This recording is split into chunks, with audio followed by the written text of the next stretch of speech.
முருகனின் அறுபடை வீடுகளில் இரண்டாம் படை வீடான திருச்செந்தூர் சுப்பிரமணிய சுவாமி கோவிலினுடைய குடமுழுக்கு விழா நாளை காலை வெகு விமரிசையாக நடக்க இருக்கிறது. இந்த விழாவில் 10 லட்சத்திற்கும் மேற்பட்ட பக்தர்கள் கலந்து கொள்வார்கள் அப்படின்னு சொல்லி மாவட்ட நிர்வாகத்தால் எதிர்பார்க்கப்படுகிறது. இந்த நிகழ்ச்சிக்கு வரக்கூடிய பக்தர்களுக்கு தேவையான அடிப்படை வசதிகள் உள்ளிட்ட ஏற்பாடுகள் அனைத்தையும் மாவட்ட நிர்வாகமும் திருச்செந்தூர் சுப்பிரமணிய சுவாமி கோவில் நிர்வாகமும் செய்து வருது. இது ஒரு பக்கம் நடக்கிற போதும் கோவையைச் சேர்ந்த அரண்பணி அறக்கட்டளை அப்படிங்கிற ஒரு தனியார் தொண்டு நிறுவனம் இந்த முருக பக்தர்கள் அனைவருக்கும் அன்னதானம் நடத்திக்கிட்டு இருக்கு. அன்னதானம் அப்படின்னு இது சாதாரணமாக ஒரு அன்னதானம் சொல்லி நினைக்கக்கூடிய வகையில் இல்லை. இந்த அன்னதானத்தை தயாரிக்கக்கூடிய பணியிலே கிட்டத்தட்ட 400க்கும் மேற்பட்டவங்க ஈடுபடுறாங்க. இன்று மட்டும் இந்த அன்னதானத்தை 40,000க்கும் மேற்பட்டவங்க இங்க அன்னதானம் சாப்பிட்டு இருக்காங்க. நாளையும் இங்க அன்னதானம் மிகப்பெரிய அளவில் நடக்க இருக்கிறதா கிட்டத்தட்ட 1 லட்சத்துக்கும் மேற்பட்ட பக்தர்கள் சாப்பிடக்கூடிய அளவுக்கு இங்க ஏற்பாடுகளானது நடந்துகிட்டு இருக்கிறது. இந்த பணியில கிட்டத்தட்ட தன்னார்வர்கள் அவங்களாவே முன் நிறைய பேர் ஈடுபட்டிருக்காங்க. இங்க இருக்கக்கூடிய அந்த காய்கறி வெட்டக்கூடிய பணியா இருந்தாலும் சரி, அதனை தொடர்ந்து அங்கிட்டு பார்த்தா சமைக்கக்கூடிய பணியா இருந்தாலும் எல்லா பணியிலையும் இங்க இருந்த இவங்க தன்னார்வலர்களே தாமாகவே முன் ஈடுபட்டு இருக்காங்க. இந்த காய்கறி வெட்டக்கூடிய பணியில ஈடுபட்டு இருக்கக்கூடியவங்க ஒரு சிலர்ட்டு நாம இதை குறித்து பேசலாம். எவ்வளவு பேருக்கு சமைக்கீங்க, என்ன பண்ணிட்டு இருக்கீங்க? நாங்க கோயம்புத்தூருங்க அரண்பணி அறக்கட்டளை சார்பில் வந்திருக்கிறோங்க. இங்க அன்னதானம் இங்க செய்ய சொல்லி கேட்டிருந்தாங்க. HRNC டிபார்ட்மெண்ட்லேருந்து கூப்பிட்டு இதே மாதிரி எங்களுக்கு திருச்செந்தூரில் கும்பாபிஷேகத்துக்கு அன்னதானம் போடுங்க அப்படின்னு சொன்னாங்க.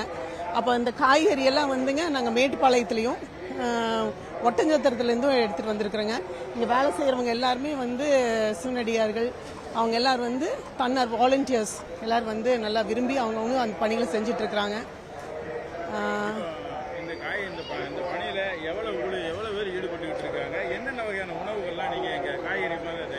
இங்க ஒரு 500 வாலண்டியர்ஸ் ஆட்டம் நாங்கெல்லாம் வேலை செஞ்சுட்டு இருக்கிறோங்க. எல்லாருமே ஃப்ரம் கொங்கு பகுதியிலேருந்து மோஸ்ட்லி எல்லாம் வந்திருக்கிறோங்க. நீங்க உணவு வகைகள் பாத்தீங்கன்னா சாம்பார் சாதம், தக்காளி சாதம், இட்லி, சாம்பார், சட்னி, அதுக்கான பச்சடிகள் எல்லாமே செய்யுதுங்க. மார்னிங் காலையில் இட்லி டிஃபன் ஐட்டம்ங்க. மதியம் அப்படியே சாப்பாடு, சாம்பார், ரசம் அப்படியே கொடுத்துட்டு வருதுங்க நைட் வரைக்கும். நேற்று சாயந்தரத்திலிருந்து நாளை மாலை வரைக்கும் முழு நேரமும் கொடுக்குதுங்க. ஒரு 2 லட்சம் பேத்துக்கு கொடுக்கலாங்கிறது ஒரு அபிப்பிராயத்தோட பண்ணிட்டு இருக்கிறாங்க. நீங்க எந்த ஊர்ல இருந்து வந்திருக்கீங்க, என்ன படிக்கிறீங்க, என்ன ஒரு பணியில ஈடுபட்டு இருக்கீங்க? நாங்கள் மீமிசல்லேருந்து வந்திருக்கோம். நான் BSc OT-AT ஸ்டூடெண்ட். நாங்கள் கோயிலுக்கு ஒரு நேர்த்திக்கடனாக தான் நாங்கள் வந்திருக்கோம். இது ஒரு சிவப்பணிக்காண்டி நாங்கள் வந்திருக்கோம்.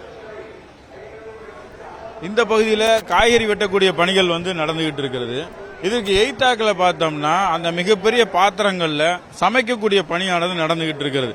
இப்போ நாம இருக்கக்கூடிய இந்த நேரத்தில் இரவு சமையல், அதாவது இரவு இங்க என்ன சாப்பாடு கொடுக்குறாங்கன்னா, இரவு இட்லி கொடுக்குறாங்க, சாம்பார் சாதம் கொடுக்குறாங்க, பச்சடி அப்படிங்கிற ஒரு வெரைட்டியும் கொடுக்குறாங்க.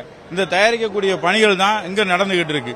இந்த பணிகள்லையும் ஒவ்வொருத்தவங்க, அதாவது ஒவ்வொரு பணியையும் ஒவ்வொருத்தவங்க முன்னெடுத்து செஞ்சுக்கிட்டு இருக்காங்க. இப்போ இந்த பகுதியில் கிட்டத்தட்ட இரவு நேரத்தில் இது வரைக்கும் இரவு சாப்பாடு மட்டுமே ஒரு 16,000 பேருக்கு மேல சாப்பிட்டு இருக்கிறதா சொல்றாங்க. இந்த பணியை மேற்பார்வை பண்ணிக்கிட்டு இருக்கவங்க கிட்ட கொடுத்து இதை பற்றி பேசலாம்.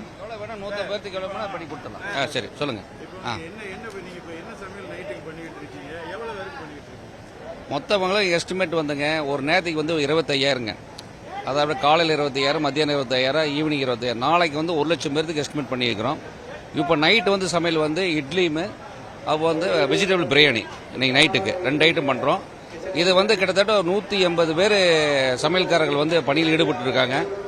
ஒவ்வொரு நேரத்துக்கு வெரைட்டி வைஸாக வெஜிடபிள் பிரியாணி, வெண்பொங்கல், அது மாதிரி தக்காளி சாப்பாடு இந்த மாதிரி பண்ணுறோம். காலையில் மாலை ஈவினிங் இட்லி நடக்குது. இது விஷயம் பூராமே எல்லாமே இந்த அமைப்பு பூரா அரண்பணி அறக்கட்டளை மூலமா சிறப்பாக பண்ணிட்டு இருக்கிறோங்க. இந்த பகுதிக்கு எய்தாக்கில் இட்லி, அதாவது இட்லிக்கு ஒன்று போல மாவு ஊற்றி இட்லியை சமைக்கக்கூடிய பணியில் தினமும் காலையில் 3 பேர், மாலையில் 3 பேர் ஈடுபட்டுக்கிட்டு இருக்காங்க. இப்போ நம்ம அந்த காட்சிகளை தான் பார்த்துக்கிட்டு இருக்கோம். இட்லி இப்போ அவிச்சு வெளியே சாப்பிட்றதுக்கு கொடுத்துக்கிட்டு இருக்காங்க. அன்னதானத்தில் ஈடுபட்டுக்கிட்டு இருக்கவங்க கிட்ட தயாராகவும் குண்டாக்கல்ல இருக்கு. இன்னும் எத்தனை பேர் வந்தாலும் இட்லி அவிச்சு கொடுக்கறதுக்கு தயாராக இருக்காங்க. இந்த ஒவ்வொரு பகுதி, அதான் இட்லியை சமைக்கிற இடத்துல ஒருத்தர் பொறுப்பாளராக இருக்கிறாரு, காய்கறி வெட்டக்கூடிய இடத்துல ஒருத்தர் பொறுப்பாளராக இருக்கிறார். அதே மாதிரி சமையல் நடக்கக்கூடிய இடத்துலையும் ஒருத்தர் பொறுப்பாளராக இருக்கிறார். இந்த இட்லி இன்னைக்கு இரவு நேரத்தில் எத்தனை பேருக்கு இந்த இட்லி வழங்குறாங்க அப்படிங்கிற பத்தி சார், நீங்க நைட்டு எத்தனை பேருக்கு சாப்பாடு இட்லி கொடுக்குறீங்க? ஐயா, மொத்தம் 2 நாளைக்கு 1,40,000 இட்லி வந்து செய்றாங்க. ஒவ்வொரு வேளை வந்து காலையிலயும் சாயங்காலம் இட்லி கூட வந்து பொங்கல், கிச்சடி, சேமியா கிச்சடி அப்படின்ட்டு ஒரு 6 ஐட்டம் போட்டு இது பண்றாங்க ஐயா. இட்லி வந்து இன்னைக்கு வந்து இப்போ இருக்கிற க்ரௌடுக்கு பண்ணிருக்குங்க. க்ரௌடு வந்துச்சுன்னா திருப்பி மாவு ரெடியா இருக்கு, திருப்பி பண்ண ஆரம்பிச்சிடுவாங்க. இங்க தயாரிக்கக்கூடிய எல்லா உணவுமே இங்க தயாரிக்கக்கூடிய எல்லா உணவுகளுமே இங்க இருந்து இதுக்கு அடுத்தாக்குல பிரத்யேகமா இவங்களுக்கு சாப்பிடறதுக்காக பஃபே சிஸ்டத்துல அரேஞ்ச் பண்ணிருக்காங்க. கிட்டத்தட்ட பார்த்தோம்னா வரிசை பார்த்தா ஒரு 20க்கும் மேற்பட்ட வரிசைகள் இருக்கு. ஒரு வரிசையில அட் அ டைம் 20க்கும் மேற்பட்டவங்க ஒரே நேரத்தில் வரிசையில் நின்று இந்த உணவுகளை வந்து வாங்கி சாப்பிடலாம். வாங்குறதோட மட்டும் இல்லாம இங்க வாங்கிட்டு எய்தாக்கள் உட்கார்ந்து சாப்பிடறதுக்கு ஃபேன் வசதியோட இடம் அரேஞ்ச் பண்ணி கொடுத்திருக்காங்க. இவங்க இந்த உணவு கொடுக்கக்கூடிய பணியிலையும் இவங்களே தான் ஈடுபடுறாங்க. ஆனா இங்க வந்து சாப்பிடுறது பக்தர்கள் மட்டும் இல்லாம காவல்துறையினர் வராங்க, வருவாய்த்துறையினர் வராங்க, பாதுகாப்பு பணியில் ஈடுபட்டு இருக்கக்கூடிய காவலாளிகள் வராங்க. இது மட்டும் இல்லாம சுகாதாரத்துறையில் உள்ளவங்க வராங்க. இப்படி அனைவருக்குமே இங்க வந்து இந்த உணவுகள் வந்து வழங்கப்பட்டு வருது. இந்த உணவு வாங்கிட்டு போற ஒரு சிலர்ட்ட நம்ம பேசலாம். எந்த ஊர்ல இருந்து வந்திருக்கீங்க? நாங்கள் ஈரோடு மாவட்டம் நம்பி வருங்க. மதியம் சாப்பிட்டுருக்கீங்களா? மதியம் இங்கே நாங்கள் இங்கே தான் 3 நாளாக உழவர் பணியில் இருக்கிறோம். சாப்பாடு 3 நேரமும் நல்லா இருக்கு.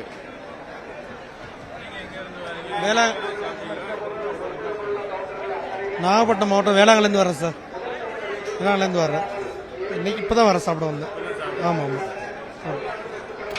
இந்த வரிசையில் நின்று சாப்பாடு வாங்கிட்டு இதற்கு எய்தாக்குல தரையில உட்கார்ந்து சாப்பிடுறதுக்கு மிகப்பெரிய, அதாவது கிட்டத்தட்ட ஒரு 2000 சதுரடி பரப்பளவுல இங்க அமர்ந்து சாப்பிடுறதுக்கு மட்டுமே அவங்களுக்கு ஏற்பாடுகள் செய்யப்பட்டிருக்கிறது. இந்த பகுதியை கோஆர்டினேட் பண்றதுக்குன்னு சொல்லி தனியா ஒரு 4-5 பேர் நியமிச்சிருக்காங்க. அவங்க இங்க உணவு யார் வாங்கிட்டு வராங்க, அவங்களுக்கு சாப்பிடறதுக்கு இடம் இருக்கான்னு பார்க்காங்க. இடம் இல்லைன்னா கூட அவங்களுக்கு சாப்பிடறதுக்கு இடத்தை வந்து அரேஞ்ச் பண்ணி கூட கொடுக்கறாங்க. இப்படி இங்க 3 நேரமும் இங்க வழங்கப்படக்கூடிய அன்னதானத்தை கிட்டத்தட்ட ஏராளமானவங்க சாப்பிட்டுக்கிட்டு இருக்காங்க. அந்த காட்சிகளை தான் நாம பார்த்துக்கிட்டு இருக்கோம். அன்னதானம் சாப்பிட்டுக்கிட்டு இருக்கிற ஒரு சிலர்ட்ட நாம இதை பத்தி பேசலாம். நல்லா இருக்குது. இந்த ஊர் தான், கோயில இருந்து. இந்த ஊர்ல இருந்தா வரோம், திருச்செந்தூர்ல. சாப்பாடு நல்லா இருக்கு. ஜீவா நகர் சாப்பாடு நல்லா இருக்கு. சாப்பாடு நல்லா இருக்கு. அதாவது தமிழகத்தின் பல்வேறு பகுதிகளில் இருந்து வந்திருக்கக்கூடியவங்க இங்க இந்த அன்னதானத்தை தான் வந்து சாப்பிட்டுட்டு போயிட்டு இருக்காங்க. இன்று 50,000 பேர் சாப்பிட்டு இருக்கக்கூடிய நிலையில நாளை கிட்டத்தட்ட 1.5 லட்சத்துக்கு மேற்பட்டவங்க இங்க அன்னதானம் வந்து கொடுக்கறதுக்கு தயார் பண்ணியிருக்காங்க. அதுக்கு கூட வந்தாலும் அன்னதானம் கொடுக்கறதுக்கு தயாரா இருக்கும் அப்படிங்கிற மாதிரி தெரிவிச்சிருக்கிறாங்க.